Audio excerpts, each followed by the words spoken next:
of all, I think thanks Mr. Deepak, Mr. Agarwal, and of course Mr. Anil Arora for giving this opportunity to speak. And just to correct, while Mr. Manjanda has told that please, and by no means at least, I continue to learn. And I would say I am a humble devotee of packaging, and every day is what I spend, and I continue to learn. So, in no means it's a please. The other thing is, it's actually today is a very humbling experience, and the reason why I'm saying is because I started my career 15 years back, and at that point of time, many of you people is where who have learned packaging from. So it is actually a very humbling experience for me to really go and talk about packaging and share my experience. So I think I'm really honored and privileged to have been this opportunity to talk in front of you. Thanks. So with this, I think I will start off with the presentation. Deepak has mentioned about how the packaging industry is going up, and I'll just quickly bore you with some facts. But these are facts which are very relevant. I was told, and this is as per the IIT information, is that the Indian packaging industry is a 146,000 crore industry. Now that to me is a big industry, and to add to it, it is the 6th largest in the world. And to make it even better, it is growing at a rate of around 12%. So this is like very interesting facts. This goes to a lot of opportunities which are there in front of us. And add to it the India shining story, how India is looking at recession. It sets a perfect setting for us to really look at how we are in terms of the packaging industry, catering to looking at these growth opportunities. So that's one. And just to build on to these facts, it's about also the packaging consumption. If I were to again throw some facts on packaging consumption, the Indian packaging consumption, per capita consumption is in the range of around 900 rupees, as against a global average of around 6,000. So you can see there's a huge opportunity, even in terms of consumption, for us to grow. So with this fact and this, I would say, opportunities coming up, of course there are a lot of challenges, and today what my whole endeavor would be to really take you through some of the challenges, and not citing these challenges as, I would say, issues, but these challenges are, I would say, perfect opportunities for us to really build on and grow. And this is like, every opportunity, every challenge you get, it's an opportunity to perform and deliver. And hence, the whole endeavor would be to share with you some of the challenges with the packaging as an industry, as a function which we are facing, and just to give you a sneak peek of how the industry is working towards these challenges. So you will find that the presentation, especially looking that this is a post-lunch session, doesn't have any no text. It's only pictures. So I am just trying to. So the lock opening and unlocking is, the lock is when there is a challenge, and when the lock opens, it's an opportunity.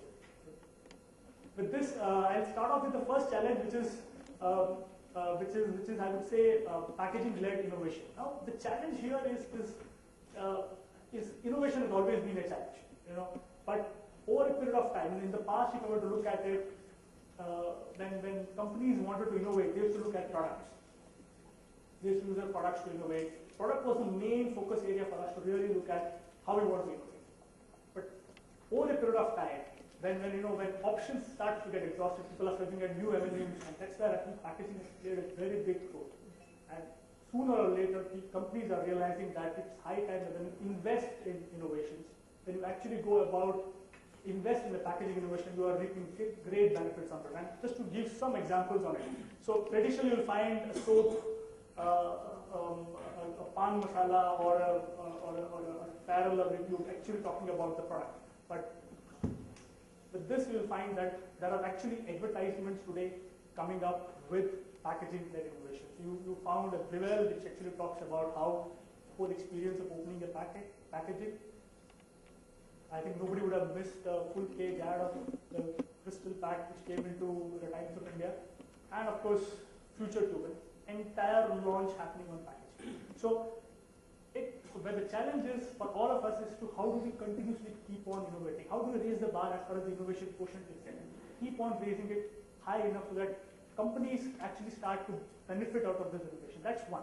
The second challenge actually when you look at innovation is a few years back, I'm talking about 90s and early 2000s, when the internet era was not there, getting to innovation was very difficult, because you could actually, if people are traveling to US, UK, you go into conferences, you start meeting with people and you start getting innovation. But nowadays, what has happened with the internet, there's an overload of information. So you will find you want to network, you want to talk across, the innovations are easily accessible, which means that rather than companies going in for innovators, there's a lot of innovators who are actually getting exposed to a lot of them. So innovators have got a lot of options available. How can one be a preferred partner for seeking this innovation? That's the big challenge. So two parts in the innovation front. And with this, I'll move to the next one. I was actually thinking when I was preparing this slide that I'll put it as cost. But cost becomes very touchy, and I know many of us realize that cost in any forum, be a vendor, be an end user, is an extremely touchy topic. So I named it as value engineering. The two slides which actually talk about the challenges, we all know crude, commodity, dollar prices, all are not in our favor.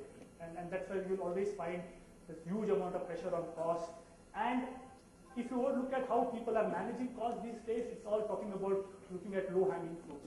And I will tell you, everybody has plucked this low-hanging fruit. There's nothing which is available now which is in terms of picking this low-hanging fruit. And hence the challenge is how do we continue to keep on taking cost out of the system? And taking cost of the system is not really talking about cutting down margins. I'm sure many of people will be happy with this statement, but it's about how we look at ways and means of doing cost reduction, doing value engineering. And some examples. You can actually spend the entire day talking about how we want to do about cost reduction. I thought let me just take about 2 or 3 examples where how companies are addressing this challenge. One is to look at, when we look at packaging, it's not about only the packaging material. The thinking is that we now need to look at end-to-end supply chain. From the time the packaging is getting produced to the time packaging is actually opened by the consumer and thrown into the garbage. So that is the scope. It is completely end-to-end. And you will find many a times, when we used to look at production in packaging material, these are immediate, tangible benefits. But there are instances where you have done very incremental changes to packaging, but it has got a huge benefit on loadability, huge benefit on transport savings. So that's the reason I think the whole idea is, and companies are now looking at end-to-end supply chain and end-to-end costs when you're looking at value engineering. The other two examples are typically, I would say the trend now is previously it was only to cut, to reduce costs and all. But the other area which is emerging very closely is people are investing to save. So we were talking about investment in new technology. We're talking about, this is a picture of high cavitation tools. You are actually investing in very efficient modes, give you low conversion costs and help you in, that's the clear trend moving into it. The other thing is of course an example of laser coding, not to look at a particular technology, but a technology which will help you to, while it's a high investment, but there's no consumable cost and longer term it pays back. So these are some of the stuff we are looking at from investing to look at sales. So just giving you a sneak peek of how people are looking at value engineering. Sustainability. I was pleasantly surprised when I entered the hotel. I don't know how many of you have noticed that when you enter, they talk about sustainability. So anybody in packaging would associate with reduce, reuse, recycle, and all that.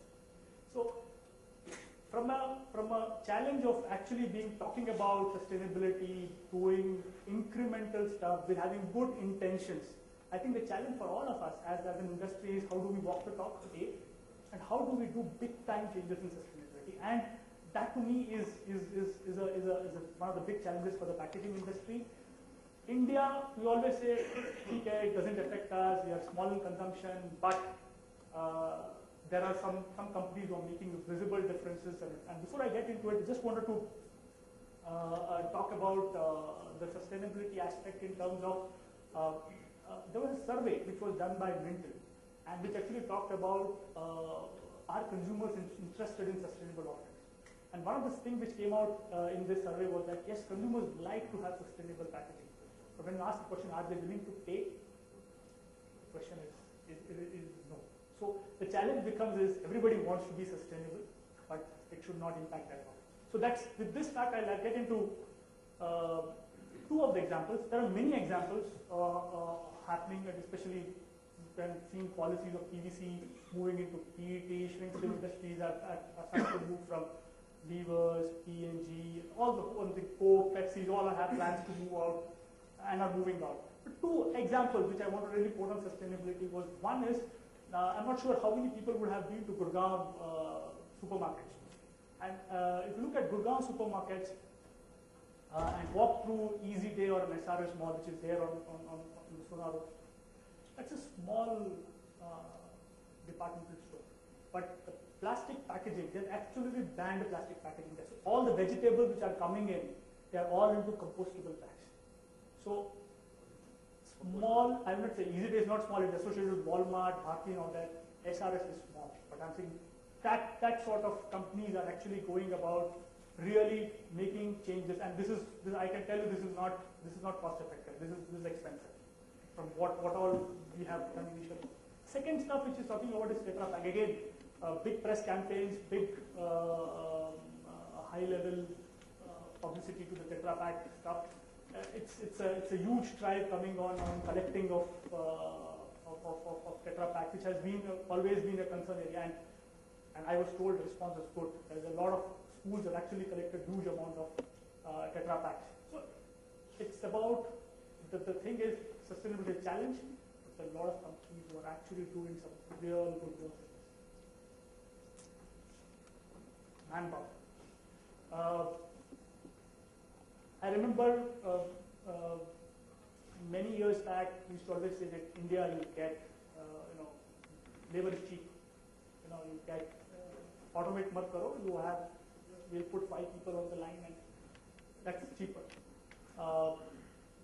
But if you look at the scenario today, and if you look at units in the north, especially in the tax-free zones which are there, the situation is very, very bad. And if you talk to people, there is people who have absolutely shortage of manpower. Even if they're there, they will switch jobs. So the whole idea is, the whole intent for me to really show is that we'll have to look at our existing talent. We'll have to look at how do we nurture, retain, develop this talent. That's one. And also, for to look at ways and means of automation. Now, automation, when you talk about automation, there's a scare among people that they'll lose jobs. But that's one way to look at it. The other way to look at it is, when you look at automation, you can actually deploy these people in a much more efficient manner. So it's not about taking jobs, but actually using them in the right manner. And I'm sure in the era of shortage of people, so challenge is manpower. How do we look at talent? How do we look at how do we look at labor? And again, just to give an example, Amul. This was a few months back in Mumbai, very close to Mumbai. They've actually set up a state-of-art milk plant, which is completely automatic. You have, including till the time the milk pouches are packed in the crate, it's done all through robotics. So again, a lot of people, and the point which I'm trying to say here is that automation is not a preview of big companies. I am in discussions with a lot of OEMs, and they are talking about giving automation solutions to smaller companies. It is a need which is being felt across, and hence the challenge of manpower is a huge opportunity for automation and, I would say, STM manufacturing. Coming to the next one, which is, I think, regulatory. The first one, the scale is actually about legal metrology, and you would have actually known, and people who have been working in the user industries, and especially also in the converting industry will come to know about the legal metrology drive which happened, and the government really had given a time-bound period to really look at movement of all packs. So, and it was a huge challenge. The timelines, changing of packaging material, cylinders to be made, huge cost. So the whole point we are trying to do, the regulation is becoming tighter, it is becoming more stringent, and hence it is always important that we need to be on top of it, and we need to be slightly, I would say, ahead of these regulations so that we time them better. The other one, which is again a very revolutionary one, which actually changed the landscape of the flexible industry, is about the plastic ban on Gutka, the use of plastic packaging for Gutka.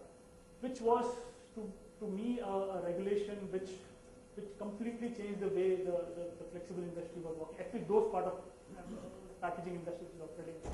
So coming to some of the examples of how how companies are actually looking at regulated environment, and this again is an example. The top one is of use of a PLA-based bottle. Now, there's no requirement as such, there's no mandatory requirement, but if I was in one of the hotels in Hong Kong, and that's where it was Holiday Inn, they had their entire shampoo bottle range and all the cosmetics being made out of a PLA-based bottle. Now, has anybody asked them to do it? No. They are just being slightly ahead, more. Second one example, which is more homegrown for us from GSK point of view, is Crocet.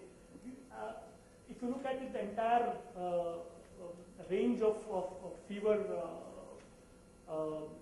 analgesic or antipyretic rather offerings, we are the only company which is into a child resistant lotion. Does the Indian regulation ask for it? No. But globally, it's coming. It's coming that every product where if harmful, if by unintentionally you are consuming more than the required dosage of product, there is always a chance that there will be some amount of harm or injury or a life-threatening sort of a case happening. And hence, if you look at Crocet, we are ahead of time. Nobody has asked this question. So tomorrow, whenever it comes, I'm sure this will be a good starting point for all of us. It has also got a repercussion because I would say many consumers in India don't know how to open a CRC can. So our consumer complaints have gone, but I think from a social responsibility point of view, from being ahead of regulation, that this is a great move. Counterfeiting. This is counterfeiting and pilferage is a big industry on its own, because a huge amount of money is being made by anti-counterfeiters and people who actually pilferage. And here the point which I wanted to really talk about was, if you look at the first one, especially of the package as a hologram on it. Previously, when you look at hologram packaging, it was supposed to be, anti-counterfeit. People realize that this is a genuine product. But in our last few years, a lot of companies have been able to just duplicate a hologram. Now, it is not exactly copying a hologram, but it is like a shiny foil which looks similar. So when you actually put two packs together, then you realize that this is a genuine product, this is a different product. But generally, who is buying a pack? Okay, that's where the challenge is. So what was looked as a safe solution for anti-counterfeiting now no longer is safe, because the anti-counterfeiters or pilferers have actually gone a step ahead and moved ahead with technology. So the picture below is of milk adulteration or milk pouches, and I think 2 or 3 days back, the Times of India article showed about 68% of milk pouches are genetic. It's a big number, and 68%, I'm sure, this number is huge that many of us would have actually consumed. So, scary situation, big challenge, but a big opportunity. If you are able to crack a packaging solution for this, just imagine what opportunity, what windfall it is going to bring to you. So, challenge, but I would say a big